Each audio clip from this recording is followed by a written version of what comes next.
hoping policy makers and activists would start to give some kind of response or to relate their own work and positions towards borders and borderings to what we've been done, the work that we've been done.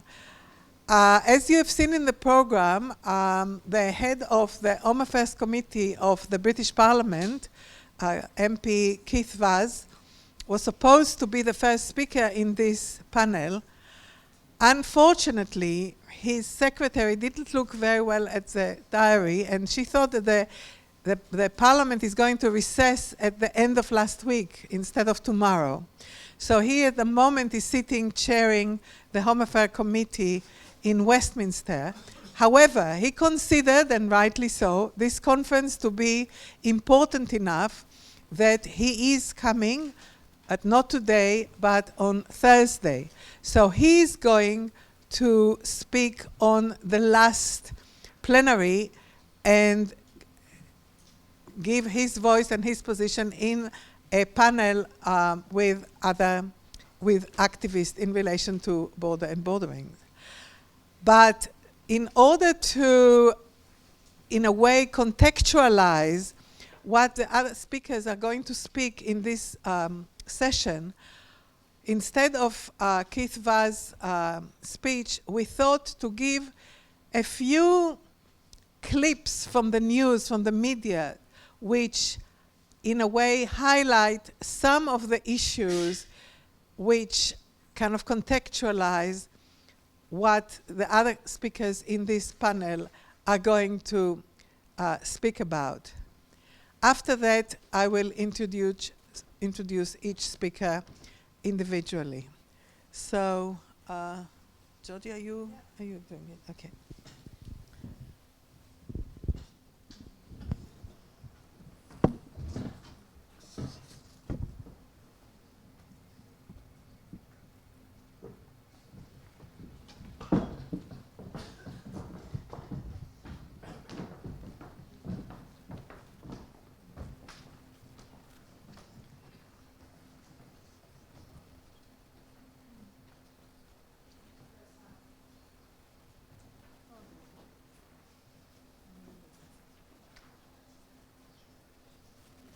Where is the IT person?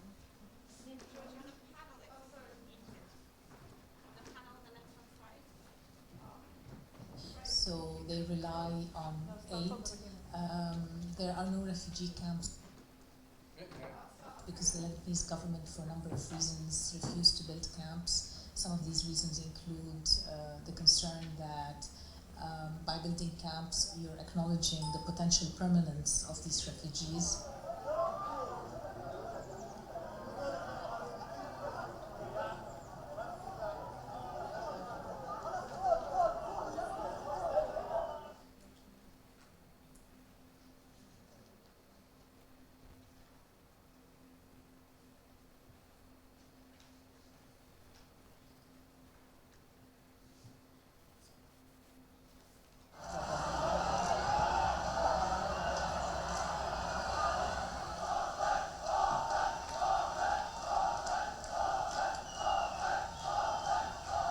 These were the scenes just 2 days after Hungary closed its border to thousands of refugees and instigated a state of emergency. احنا من داعش ما خفنا، خاف من البوليس؟ نو، خلونا ببالهم، احنا وصلنا لهنا يعني بعنا كل شيء ما بقى عندنا فد شيء يعني بعازله، بعنا ممتلكاتنا، بعنا سياراتنا، بعنا كل شيء، فما نرجع بقت بس هالروحات، نموت هنا نهاية العالم نرجع يعني. This kind of block cannot be maintained because it not just blocks asylum seekers, it separates the Hungarian communities and it separates families on both sides. We call the Hungarian government for opening the border again and finding another safe solution. They asked me for water. It's a group of 100 people with kids, and they asked me for water. I went to buy some water. I just wanted to give them water because they just arrived, they have kids, they clearly don't have anything to drink, there's no police giving them water, no one. So I just want to give them water, but the police says I can't because it's not safe. I don't understand why, really.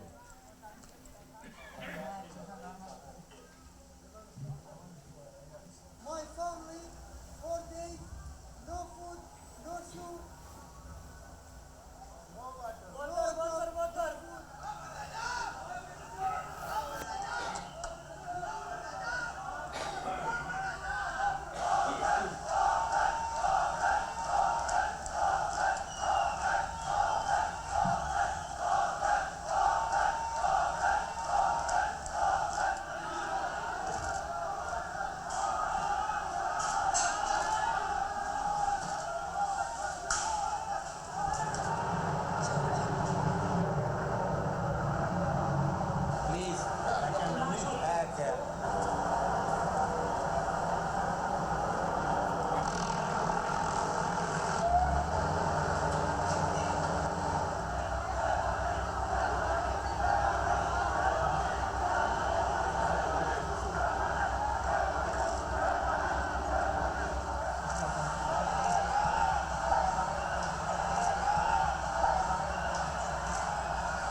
We are walking distance now from the Eurotunnel. It's directly behind me down the road, behind the cordon of police officers who are at the minute in a standoff with dozens of migrants who have made the 2-hour journey from the camp, the jungle, as it's become known, but they are refusing to move. They are determined. They've made long journeys. They've been here for months, and they're not going to leave in a hurry. Let us cross. We are Syrian. We have a war in our countries, and we need to cross to kingdom. We have to study. We have to learn. We have to keep our college in kingdom because they speak English. We can speak English, but we can't speak Germany. We can't speak French. We can't speak another language. We're in the middle now, as you can see, of a little bit of a tense standoff between police and about 50 migrants. It started about 5 minutes ago when police came to stop and search one of the Syrian guys who was walking up here. They just picked him out of a small crowd of about a dozen people and started searching him, and then his friends started asking why they'd chosen him to stop and search, and then more migrants came to see what was happening, and then it gathered into a crowd, and then about 20 police are here now squaring off, and then they all turned their backs on the police because one of the police officers started filming them. And as they told us earlier, they don't want to be on camera because they fear reprisals from police later on.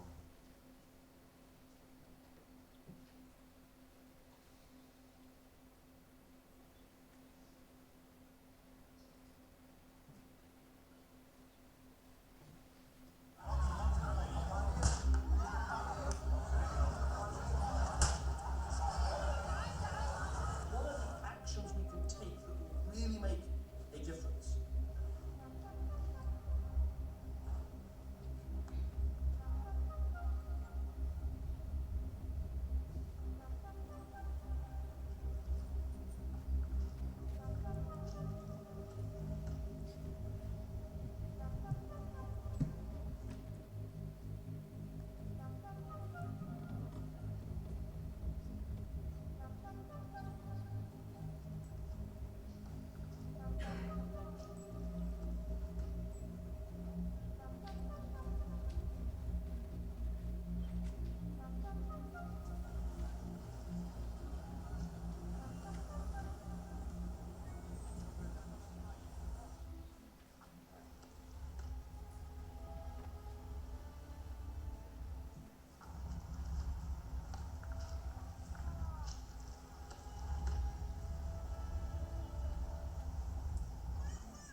there are millions of people in poorer countries who would love to live in Britain. And there is a limit to the amount of immigration any country can and should take. While we must fulfil our moral duty to help people in desperate need, we must also have an immigration system that allows us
This is the counter for the argument that I made in the previous session.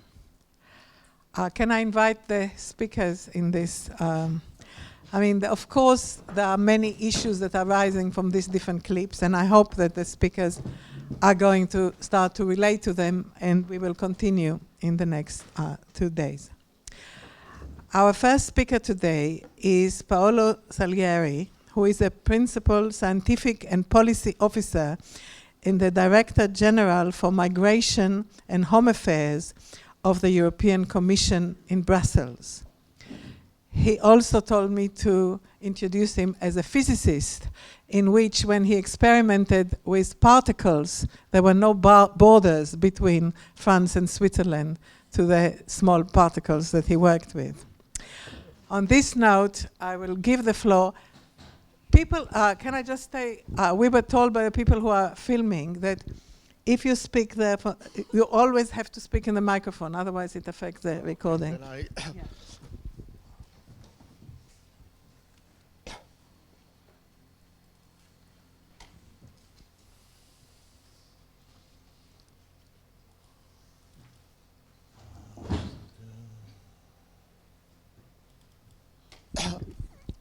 Good afternoon to everybody. I've been introduced. I will be a sort of provide you an esoteric presentation at this moment. We agreed with the organizers who invited other colleagues of mine in the Director General for Home Affairs that I will speak about another angle through which the issues of borders are targeted by the Framework Program for Research. And typically, the Framework Program for Research and Development includes security and also border security. And since this year, this research on border security, President Juncker has decided to give to the Director General for Home Affairs his responsibility. So I would say a few words presenting some parallel activities. I try to be short, and also what we're doing now in Horizon 2020, a few of the lessons learned. Knowing that I'm a bit off the context of the today's workshop, but nonetheless, it's borders seen from another angle of the security. European research funding. My link, I just realized I have a couple of errors, so I will send you the right presentation. But anyway, my link today is this. a very interesting initiative is funded through the 7th Framework Program for Research and Development. If you look at the Treaty of the Union, the European Union funds research with 3 objectives. The first one is to create a European research area, and this is an example. Next, to generate knowledge in areas which would be of interest to the other policies of the EU treaty. Last but not least, to support the competitiveness of the European industry. These principles, you know, what is important, a project like yours, a project like the others, are not a top-down initiative of the Commission. You respond to calls for proposal on a shared cost basis. You receive a subvention because it's considered to be a good idea that this intellectual property right, what is generated, belongs to you. Now, the 3 words, European Union, research, security, in the past millennium, before the 7th Framework Program, security is not a scientific discipline. People would not have associated them. Our political leaders, when they prepare Council and Parliament, the co-legislators, when they prepared the 7th Framework Program, for the first time they asked for security. This reflected the evolution of the competencies and role of the Union. Why research? To provide knowledge and to produce better solutions to reduce capability gaps in meeting the security threats. In addition, this is a very fragmented market where the potential of the single market is not used as much as the logic remains national to try to help overcome the fragmentation and stimulate the association of those who are responsible to respond to security challenges, typically the national authorities, to be collaborating with the research world. Security translated into these lines, and this is the reason why I show it, because border, and we are here in 2006, so the clock is 2006, appears as intelligence, surveillance, and enhancing border security. I was already there at that moment. To give you just a feeling, the Frontex agency had just been created. There were just a few people, a director, and 30 research projects have been funded. What is the challenge also for a project like yours? Given the way we are obliged to work according to the treaty and according to the decision of the co-legislators, it's on the basis of yearly work programs. It's surely is the case of your project. It takes 5 or 6 years from the moment that a topic for research is communicated until the outcome of the research is made available.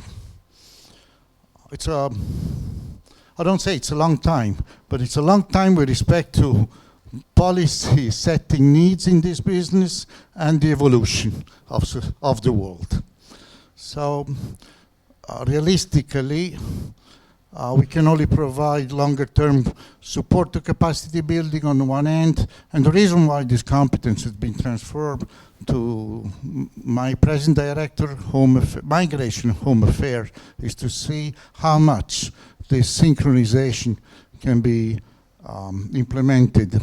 I make the examples in terms of policy setting at the EU level with such borders. The first case is those of you are certainly familiar about the Smart Border Package, which was presented by the Commission as an initiative with a communication in February 2008. A long story for a long set of reasons. We're not yet there with the regulation. And you see on the left sort of the policy history. You see on the right a number of topics for research and development which could be associated to areas related to border management and facilitation.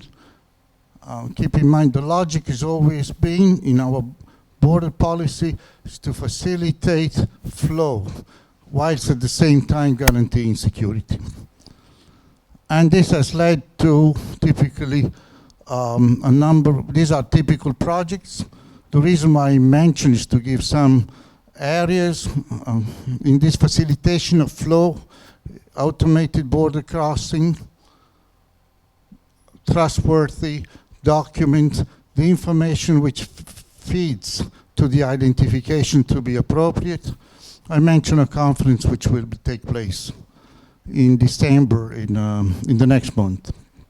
Another case to compare the two timing, on the same days the Commission came up with a proposal with a communication, February 2008, which has already become a regulation. And this is the Eurosur regulation for the European border surveillance system. Over the same years, a number of, we deal with survey, and at that moment, I think for a political initiative, we were a bit innovative in including research and development in the policy vision. You see phase 2. And this has led to a number of projects that you see here, which typically relate, I mentioned those for the surveillance of the maritime border. Challenges are obviously very different from the checkpoint, which I mentioned before. And I point out things that are possible with research and development initiative of a relative ambitious scale. This is a project which just finished last year called what was the challenge? Of course, you think the Mediterranean, in the terms that we have seen before, set the clock in 2010. The main challenge that moment was identified as capacity to detect small boats, not only for unseaworthy conditions, but typically for cross-border crime. And detecting a small boat at sea is worse than watching a piece of dust on the floor. Particularly, it represented a very, very complex. And with projects like Perseus, we got together important European industries with ministries of interiors, with defense authorities as responsible for surveillance, also with the Peace Research Institute in Oslo. And this is certainly a feature that is only available in the type of our initiative. This is another example, which is transferring novel solution in the present Frontex joint operated mission in the Mediterranean for border surveillance. And the novelty is that it took a big effort, but I'm very proud that the Guardia Civil, the Portuguese Guardia Nacional Republicana, the Marina Militare, you all know about the Mare Nostrum initiatives. They jointly are undertaking research and development as defined by themselves. What are the challenges? The challenges for this civilian maritime surveillance operation is typically the cost. The cost of the Triton mission costs 3 million euros per month. The Italians were spending 10 million euros per month for the Mare Nostrum operation for search and rescue. The tools that are presently available, typically the assets, typically by the navies, are not appropriate for a surveillance operation of this size. So let's look at the Horizon 2020. The purpose of this complex slide is to say there has been a long debate, Council and Parliament, when Horizon 2020 was prepared, whether secure societies, we're part of a societal challenge to be part of the inclusive, innovative, and reflective society or separated. It was a big, big debate, and finally the decision was to keep the 2 points separate.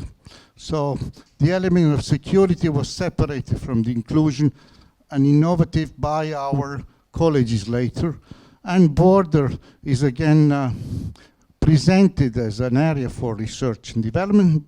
Security through border management, it's clearly indicated that the flow of people of goods should be facilitated.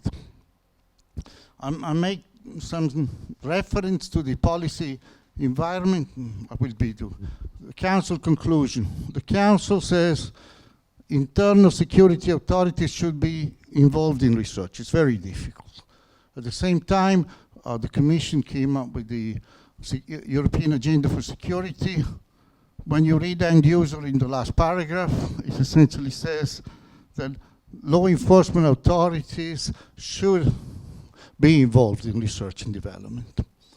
It takes a big effort for a variety of reasons, because it's not like providing a subvention to a research and development project where a number of researchers ask for their research to be supported. It's a political initiative. And the tools of the framework program are very complex. And we also ask for co-funding at the national level, economic crisis, particularly in some the border countries, east, south, the economic crisis makes limited resources available. These are the areas which have been proposed for research. Again, surveillance and security against crime. You can see like the low-flying aircraft is typically a mode for drug dealers to move from Africa to the Andalusia. The human factors in border control, optimization in border checks. And this is the last call, but finally DG Home has taken a bit of an ownership. Well, we have some sort of a push toward no-gate crossing point solution, as you can see, risk-based management, and there is this huge challenge of how to come up with risk analysis into the... One element that I would like to point out, it looks very technological, it is not. All research initiatives which refer to security are to be assessed by the proposals themselves and by those who read them and have to express a matrix of quality against a societal impact. So only if against these 10 criteria of societal impact, the research and development initiatives are identified of good, they will be funded. In summary, I tried to give you some web links to a number of cooperative research projects related to border security. I want to stress how complex, cross-border it is to associate Ministry of Interiors to work together for research and have an innovative forward mindset, and all of these societal wins, societal elements are embedded in this research and development. And I thank you for the attention.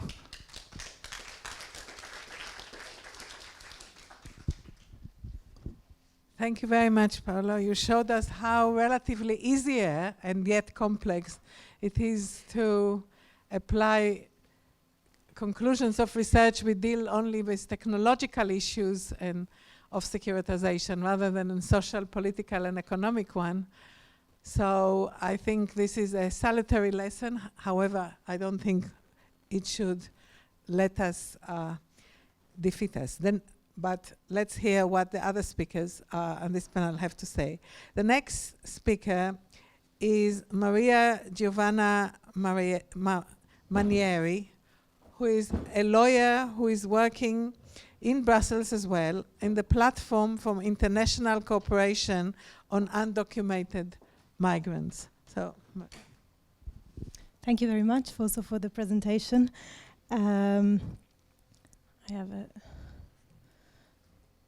I want to start by saying that I was a victim of this inner bordering that was mentioned earlier this morning, as I was asked to provide a full copy of my passport to the organizers, And I was outraged when I heard about the requirement that I had to provide the full copy of my passport, every single page.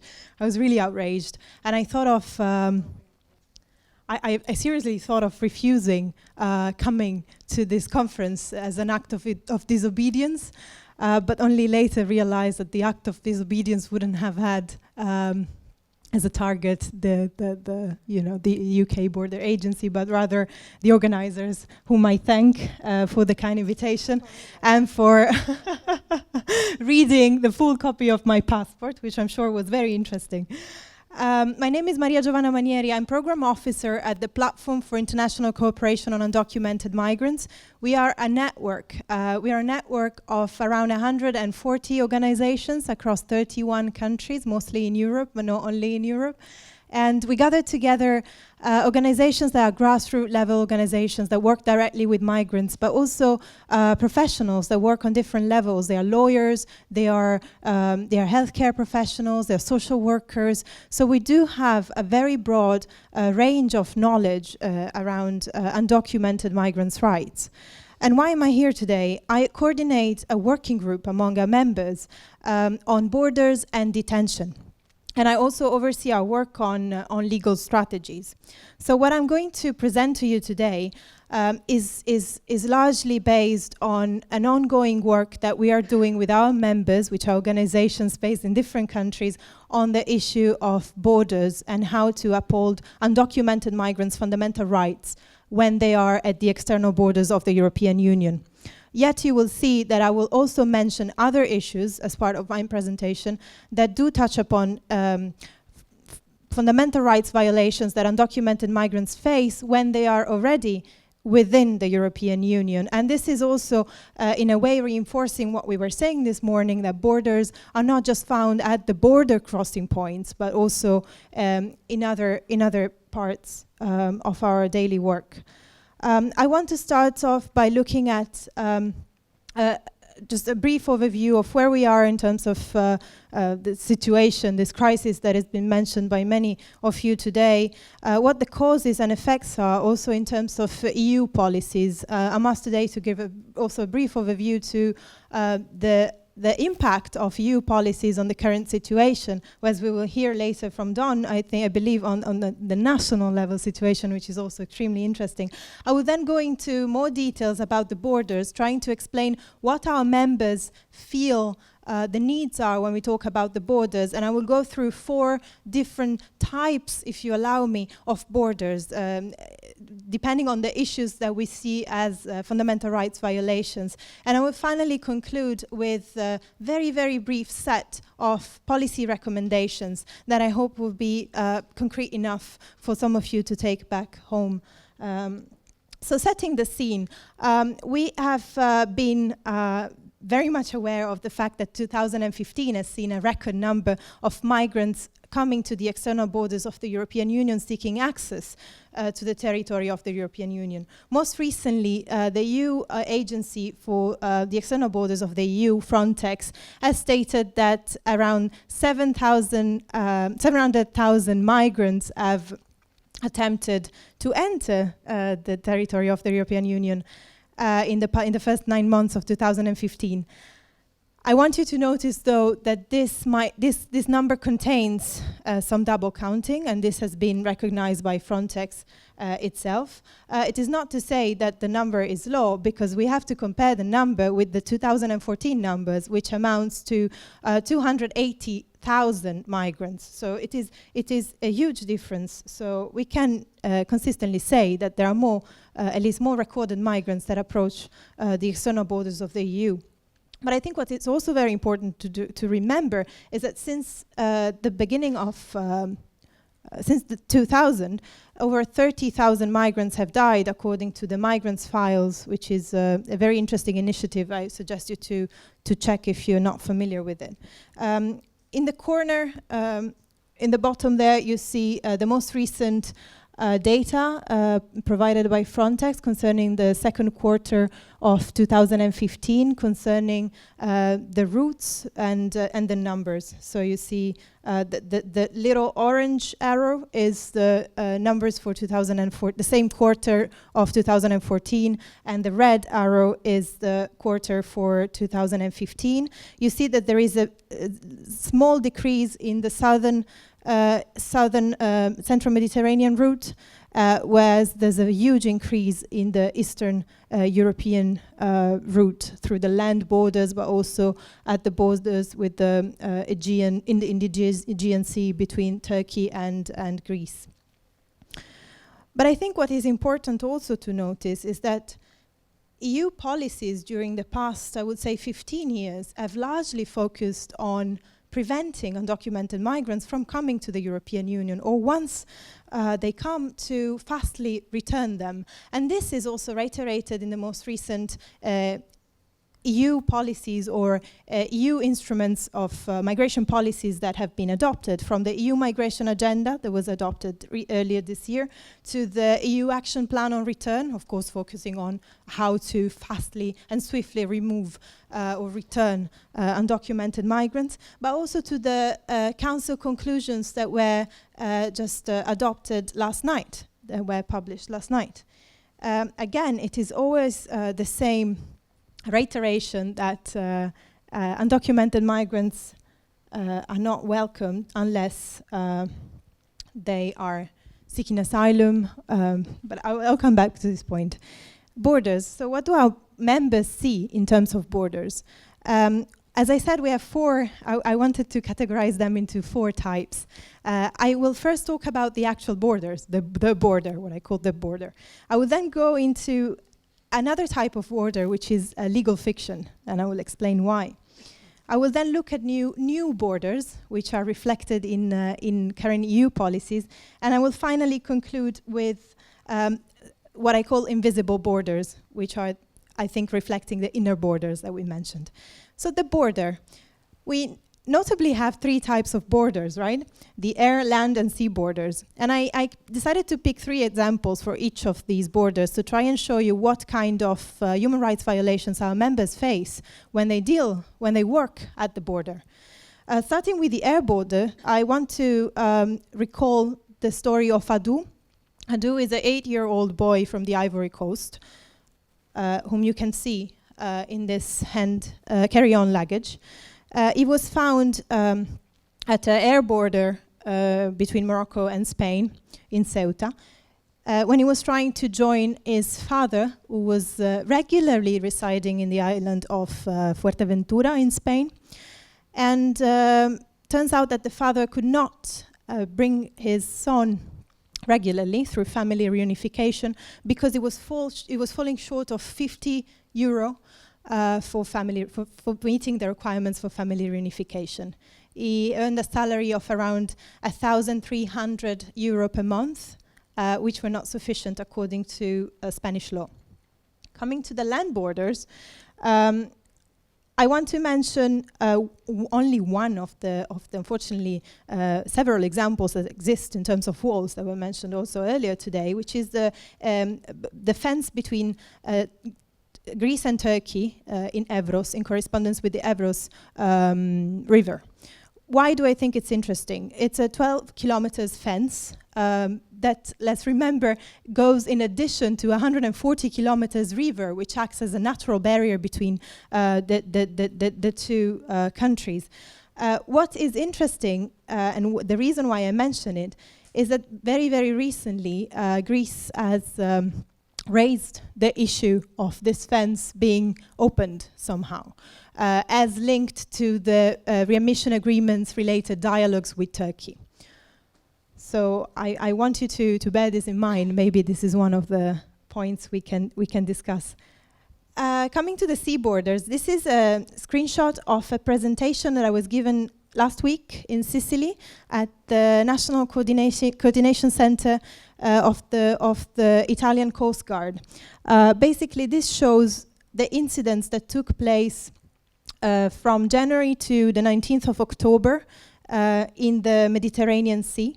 And the green dots are places where the Italian Coast Guard or Triton operation, or sometimes merchant vessels, or sometimes MSF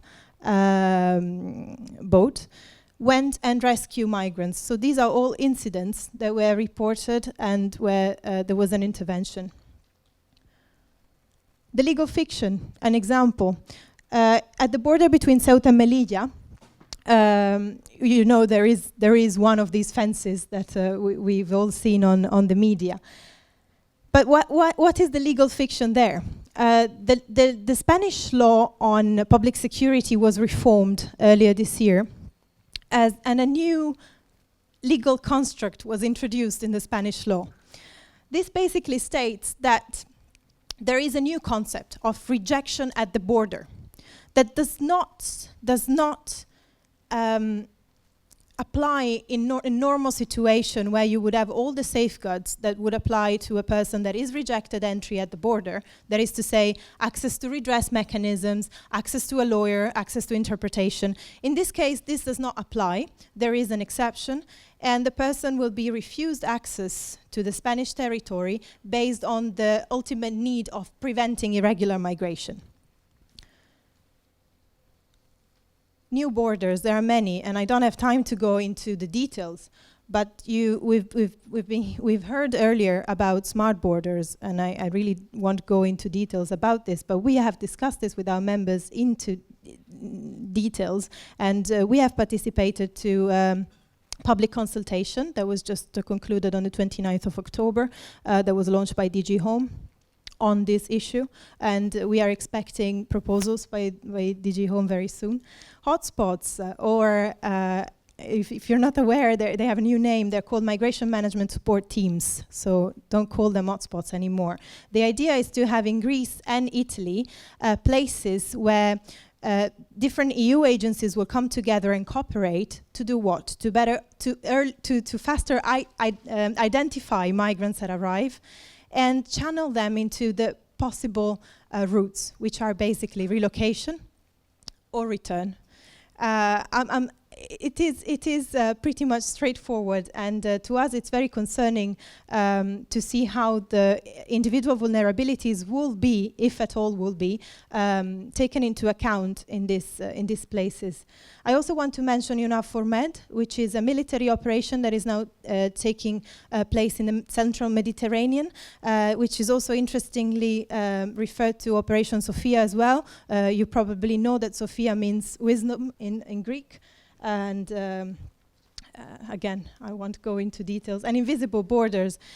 Invisible borders because undocumented migrants, when they are in the country, are often prevented from accessing justice and from accessing police reporting, safe police reporting. Usually the very first outcome of an undocumented migrant approaching the police is arrest and deportation. This has happened in the case of Walid Talib, which I mentioned here. He is a young Egyptian bakery worker who was chained and tortured by his employer who refused to pay him wages in Greece.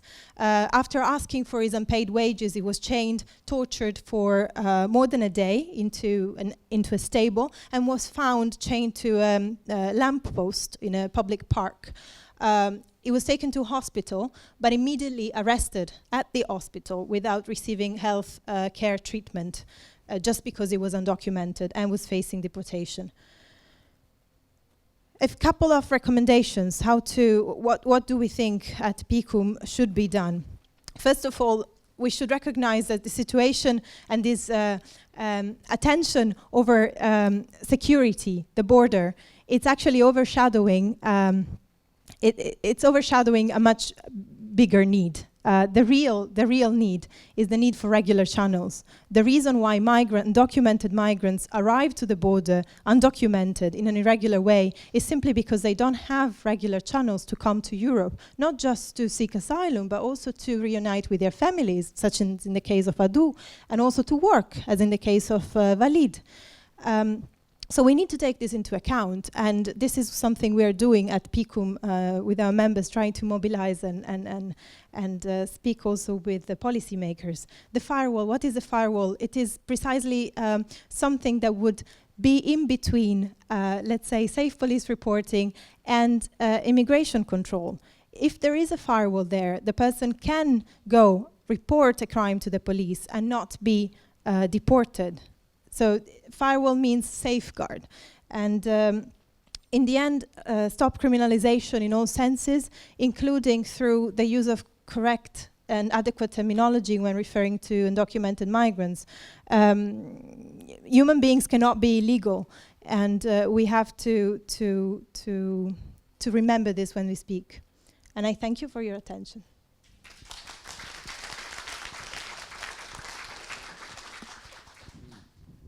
Thank you very much. I think in some ways we saw the other side and some of the costs of these measures of securitization of the research and policy development of the EU. The last but not least speaker of in this panel is Don Flynn, whom I think I've known probably almost longer than I've known anybody else in this room, since he was at the Joint Council for Welfare of Migrants, but he's been a director of the Migrant Rights Network in the last few years, and he just announced to me that his new career is as a blogger. So I'm sure we will all follow him with arrested breath. Don. Thank you, Neera, and it's a real pleasure. I've had a peripheral role in the EUBorderscapes project for the last year or so, and very proud of the film that we made with our colleagues here at the University of East London, which I understand you're all going to see. I think it's it's a splendid piece of work, and I think it helps state the cases as clear as it needs to be. I also say that I'm really happy to be following my fellow activist Maria in making this contribution. And one thing that she didn't say, and I think I ought to say as a member of the executive committee of PECAM, is that you really ought to follow its work really, really closely if you are, if this is an area of work that you're involved in. They have an excellent website that regularly produces newsletters that gives an up-to-date commentary on all the developments from the standpoint of migrants, undocumented migrants, and that's at www.pecam.org, and please do have a look at that and sign up to it. I think my specific contribution here today was trying to explain how all of these issues roll out in the context of the politics of the UK. And that's what I'm going to try and do in the time that's been allocated to me. And I think the first point that needs to be made there is simply to ask the question, why is it that all of a sudden so many of the political controversies that are rolling out all over the place are about borders? Borders this, borders that. We need to re-strengthen our borders, regain control of our borders, to the point where it has risen to the very highest profile in the popular political discussions that are taking place out there, likely to rise to an even higher intensity in the course of the next couple of years, up until the point where we're finally invited to vote during the European referendum. What is going on there? And I think it's useful to think back to the sense when borders, we have to concede the argument that borders, at least in principle, is an interesting point, where borders might have meant something. They might have played a role in the lives, the quality of life of people in the country. And people like Gary Freeman in the States and Michael Walser and other theorists have set out these views. And they're very much connected to the notion of a welfare state. There was a time when it was possible to say that borders were necessary because they defined the terms of a benign, pleasant, generous little club, which taxed and redistributed wealth amongst its members. And it did that on the basis of trust and confidence. Everybody knew who was in the club. Everybody knew that the people who were in the club were very much like them, and they deserved the benefits of this participation. and this is an argument that continues today. It's very strongly represented in the more recent work of people like David Goodhart, who's written a whole book on this, and also Paul Collier, an academic at Oxford University, which has reproduced this idea that we need borders in order to define the club that we want to be in. The nice, kind, generous club that consists of people like us and who are going to do each other favours. But somehow or another, that notion, that has fallen apart. And how did it happen? And it's common enough for the theorists of that position to say that it happened by some sort of a mistake. Somewhere along the lines, the politicians lost a grip on the issue. And they started making mistakes. They started relaxing the borders, and people who went should never have been allowed into the club found themselves coming into the country. And basically, that's all the corrective that's needed to get to correct that mistake, to get back to where we used to be in the days when we had our welfare state club. And it's clearly the case that it has to be more profound than this. This isn't just the error of one society. It's an issue which is rolled right the way across the welfare state and the Western world. And it reveals the extent to which a welfare state model is in a state of profound crisis. And we know the reasons of this, the crisis of the 1970s, that gave way to neoliberalism, where the business models of capitalist companies were all about getting access to the new working class that was emerging in developing countries, and doing this through mechanisms like outsourcing, offshoring, foreign direct investment, bringing the working class in the developing countries into the value chain, and in doing that, marginalising the working class in the metropolitan countries. So this was the model had broken down.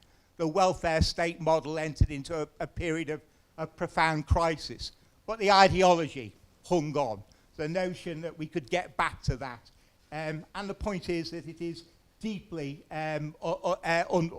unrealistic, and as long as it's there, it prevents us from addressing the agenda that really needs to be confronted. And that is that we now find ourselves living in societies where migration is simply going to take place. Migration is the new normal, not because of mistakes that have been made, but because the business models of 1,001 companies require people to cross frontiers in substantial numbers. The public services, the crisis of the welfare state, has meant a search for greater value in important services like health and education and so on, which once again requires that people move across borders in greater numbers. Economic hubs, the global cities like the one that we're living in at the moment, are inconceivable at just about every level of skill level, whether you're talking about the most skilled levels right the way through to the people who put in shifts across the 24 hours in casualised, low-wage economies, in the flexi jobs, the precarious jobs. This is fundamentally a part of the business model, and it's not going to be dislodged at any time in the near future. What has this meant in terms of control at the borders? Well, it's disrupted a model that once must have looked so simple, and in fact did work for a long period of time, a long period from the mid-1970s till the end of the 1980s, essentially a period of zero net migration as far as the UK was concerned. There were only 2 years during that 15-year period where more people came into the country than left it. And it was possible to attribute, it's incorrectly, but you could see why people wanted to argue it, that was because of the effectiveness of our border controls. We had systems of visas that were set up. Everybody was being checked when they were coming in and so on. But that these were in the days when typically 40 million foreign nationals crossed our frontiers on an annual basis, as contrasted to today when it's something in the region of 150 million people cross our national frontiers, and where people do that for long-term purposes. They do it because they are in employment or because they're here to use services. And because of that, there's been the reduced effectiveness of the border as a centre, certainly in a country like the UK, as a centre for controlling migration. And that is, as other people have been commenting during the course of today, that has meant the emphasis of border controls have had to shift from the physical border into other places, where the issue becomes not so much whether or not the individual is admitted into the country, but on what terms is the individual admitted into the country? What is required of her when she is here? What exemplary behaviour do we expect her to exhibit before she qualifies for the privilege of being an immigrant here? And all of this has required policing. All of this has required the closest possible scrutiny of this individual during the course of her migration journey. And the intensity of that scrutiny goes far beyond the resources of the state itself to be able to carry that. It is not a job which somebody called an immigration policeman or an immigration official is capable of carrying out. It is something which is outsourced into civil society. And we've had examples of that. Maria gave a particularly plaintive example of it, I think, where there was less interest shown in her passport at the border.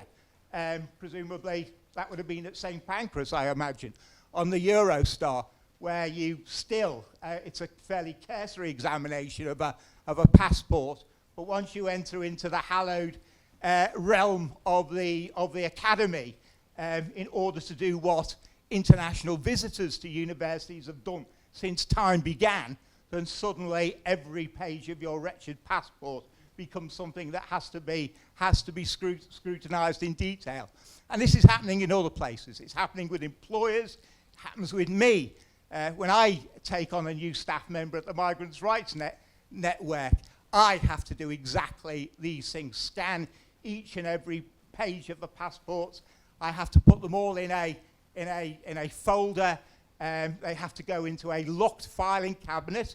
If they're not, but any employer who takes on a third country national migrant, not only do they have to do all of those things, but they also have to notify the Home Office of who the key holders are for that locked cabinet. And the event that any key holder moves on to another job and the person who replaces them is not notified of the change of person, then that renders not only the employer doing something wrong, but also potentially the worker, the migrant worker, is capable of falling into the category of being an inverted commas illegal worker as a consequence of errors of that sort. And we're living on the cusp at the moment. An immigration bill is going through Parliament, expected to be law by the beginning of next year, in which all of these responsibilities for checking, scrutiny, monitoring, surveillance are passing over to private sector landlords. They're passing over to driving instructors who will be required to check the immigration status of people that they're teaching to drive. They're already strongly entrenched within the banking system, which is periodically going to have to return to each of its customers to establish they have not at some point fallen into an illegal immigration status that they're there. What does this add up to? Well, it adds up to a society of tripwires, where everybody is potentially enrolled into a function of the immigration officer, where they have to check, where they have to monitor, they have to keep under surveillance. And this is the new politics of it. I think my final point, if I have got one more minute for this, I think just one, and that is trying to identify the lines of resistance to this process. Because I think we have to acknowledge that something very interesting, and not have to acknowledge, but we should be welcoming the possibility of acknowledging that something very different has been happening in not just in the UK, but across Europe in recent times. And that is the emergence of larger numbers of people who recognise that this is wrong. All of these developments in monitoring, checking, in challenging the authenticity of people who have got good claims to come into your country is repugnant. That fundamental issues of social justice are bound up, but not just for individuals, but for the whole of society, in the way in which we regard people who come here needing our protection as refugees, or come here as workers, people who are intending to work, pay taxes, and do all the right things that are expected from them, people who want to bring their family members in. And we've seen what these people have been doing. They've been turning up in demonstrations in their tens of thousands, in their hundreds of thousands recently. We've seen them signing petitions in their millions, expressing a welcome to refugees. The one thing that needs to be done is to pick up this momentum, pick up this new interest, this new registering of concern, and to turn it into a much sharper politics, which is capable of challenging the system at a more root and branch basis. That's a task that hopefully conferences of this sort, people like you, having the opportunity to work with people like us in civil society, Migrant Rights Network, PCAM and other groups, and see what we can do in the years that are ahead of us to change this growing sense of unease and discomfort and a sense of the issues of social justice that are bound up into this, into a real political movement that's capable of challenging power. Thank you.